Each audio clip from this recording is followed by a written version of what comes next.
candidatures du Grand Prix ACF sont ouvertes jusqu'au 29 novembre et c'est un moment crucial et je pense qu'il n'a pas jamais été aussi crucial dans le monde de l'automobile puisque l'innovation, c'est ce qui va nous permettre, nous, acteurs en France, en Europe, de se battre avec la concurrence extérieure. Et donc, on a plus que jamais besoin de vous. L'automobile est en crise, mais c'est le moment de candidater parce que les constructeurs et les tier one, ils recherchent des innovations comme les vôtres.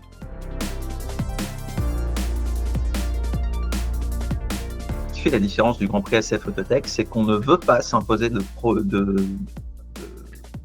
domaine de recherche d'innovation, puisque le principe même d'une innovation, c'est qu'on ne la connaît pas. Si c'était pas innovant, ou si c'est innovant, on ne connaît pas la chose qui innove, c'est par principe de l'innovation. Donc on recherche des innovations dans des domaines larges que sont la construction, la conception, la commercialisation et l'usage de l'automobile.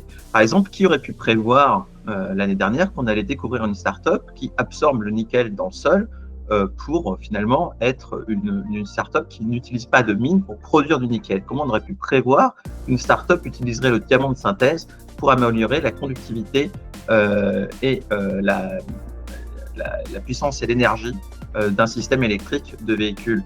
Donc, on ne peut pas prévoir à l'avance ce qui va arriver dans nos projets. Sachez quand même qu'on est tout à fait ouvert aussi à des innovations qui sont moins technologiques. iFlow a été récompensé en 2019 sur la base d'une idée très intelligente de transport de véhicules. Donc on est tout à fait ouvert à toutes les innovations. L'important, c'est qu'elle montre qu'elle a bien un intérêt, qu'elle répond à un besoin important du secteur de l'automobile, qu'elle a un use case qui est impactant et surtout qu'elle change des autres idées que nous avons pu avoir par le passé. Alors, on cherche de l'innovation dans quelque chose qu'on ne connaît pas.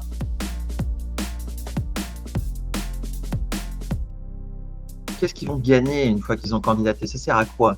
Alors, ça sert déjà à s'exposer médiatiquement. On s'expose devant nos partenaires, on s'expose devant un public. Il y a quand même 2000 personnes qui suivent le direct chaque année en avril, puisque c'est disponible sur YouTube.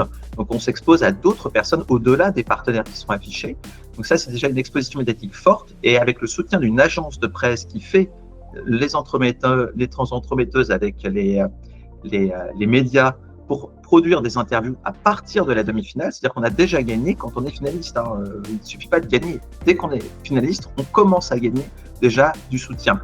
Ensuite, les partenaires fournissent de l'accompagnement, des rendez-vous avec des fonds d'investissement, puisqu'on a 5 fonds d'investissement cette année qui nous soutiennent et qui vont recevoir les startups en rendez-vous à l'issue, encore une fois, des demi-finales, puisque c'est attribué aux finalistes dans leur ensemble. 35 000 € en dotation distribuée par l'Automobile Club de France sans contrepartie, c'est pas rien et surtout c'est rare, distribué sans contrepartie de nos jours. Donc c'est un monde de possibilités qui s'offre à vous, c'est comme un incubateur mais sans lieu physique pour vous accueillir.